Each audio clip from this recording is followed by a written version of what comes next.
Maka peran penting kawan-kawan keagama yang... Ketua Umum Pengurus Pusat Keluarga Alumni Universitas Gadjah Mada atau Kagama yang juga menjabat sebagai Gubernur Jawa Tengah Ganjar Pranowo melantik pengurus cabang Kagama Kota Pekalongan masa bakti 2021-2026 secara virtual Sabtu 7 Agustus.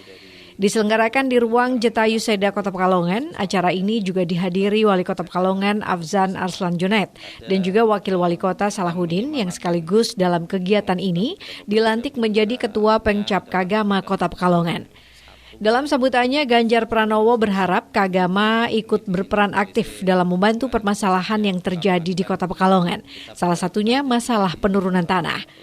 Ganjar juga menyampaikan pentingnya penataan ruang, rekonstruksi, dan rehabilitasi.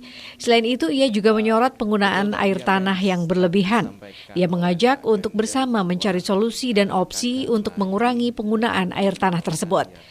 Menurut Ganjar, disitulah peran penting Kagama untuk membantu pemerintah Kota Pekalongan. Selain itu, Ganjar juga mengajak pengurus Kagama yang baru untuk berpartisipasi dan turut mengedukasi masyarakat tentang pentingnya menerapkan protokol kesehatan di masa pandemi COVID-19 ini. Beberapa hari ini Kota Pekalongan sempat viral. Sebenarnya viralnya sih bukan cerita apa-apa, karena ada pidato Joe Biden, Presiden Amerika yang mengatakan Jakarta akan tenggelam. Bapak Ibu, ternyata ahli dari ITB mengatakan bukan Jakarta yang tenggelam lebih dulu, Kota Pekalongan dan Kabupaten Pekalongan, lalu Semarang dan Demak. Apa yang mau saya ceritakan di sini, ini menjadi sangat aktual. Saya kira Pak Wali Kota sudah bekerja luar biasa, Wali Kota sebelumnya juga sudah, tapi belum selesai.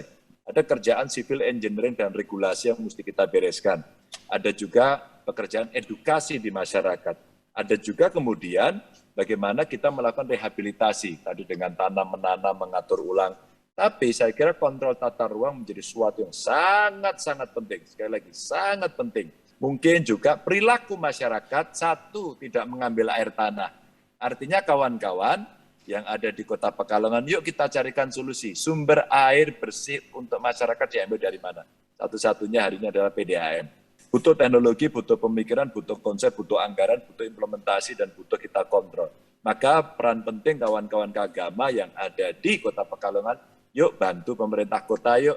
Maka pada Pak Wali Kota saya hibahkan kawan-kawan keagama untuk bisa membantu dan mencarikan solusi. Dalam sambutannya, Ketua Pengurus Pengcap Kagama Kota Pekalongan, Salahuddin, yang juga menjabat sebagai Wakil Wali Kota Pekalongan, menyampaikan kesiapannya beserta pengurus lain dan anggota Kagama dalam membantu dan berpartisipasi terhadap masalah-masalah yang terjadi di Kota Pekalongan. Selain itu, ia juga menyampaikan beberapa program kerja yang akan dilaksanakan. Maksimalkan untuk mengisi kehidupan kita di alam ini. Beberapa program kerja, jadi ini baru ide dari beberapa dari kalangan kita, belum menjadi sesuatu yang harus kita kerjakan, nanti kita bahas bersama.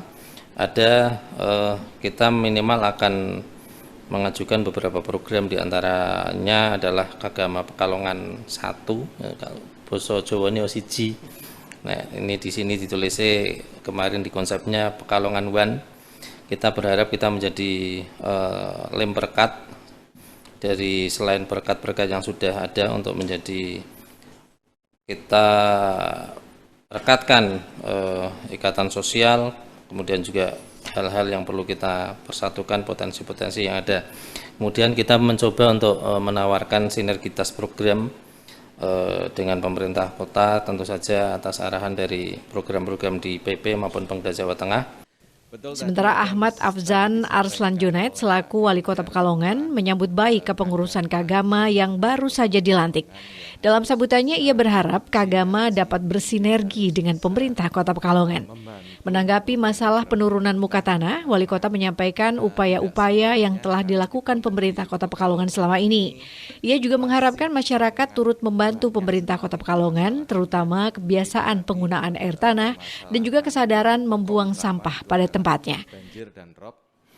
Permasalahan penurunan muka tanah yang sekarang akhirnya Kota Pekalongan pun disebut-sebut lagi. Sebetulnya ini isu sudah lama ya, dalam arti pembahasan sudah lama. Pak Heri Andreas pun melakukan kajian di Kota Pekalongan ini sudah lama dan sudah beberapa kali ketemu saya juga di seminar di Pemkot untuk bagaimana beliau membahas. Memang kalau kita diam, ya kalau kita diam tidak melakukan apa-apa itu bisa terjadi.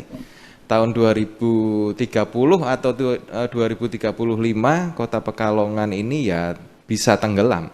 Tetapi alhamdulillah kita dari pemerintah, baik pemerintah saya bersama Pak Salahuddin, baik pemerintah sebelumnya lagi, ini sudah melakukan berbagai upaya tentang bagaimana eksploitasi pengambilan air bawah tanah dan lain-lain. Ini juga sebetulnya yang paling penting dari semua hal itu adalah dari kebiasaan maupun pola hidup masyarakatnya. Ya, kalau sekuat apapun pemerintah ini melakukan upaya tetapi pola masyarakatnya tidak berubah, ya pasti akan seperti ini terus. Tim Liputan Batik TV melaporkan.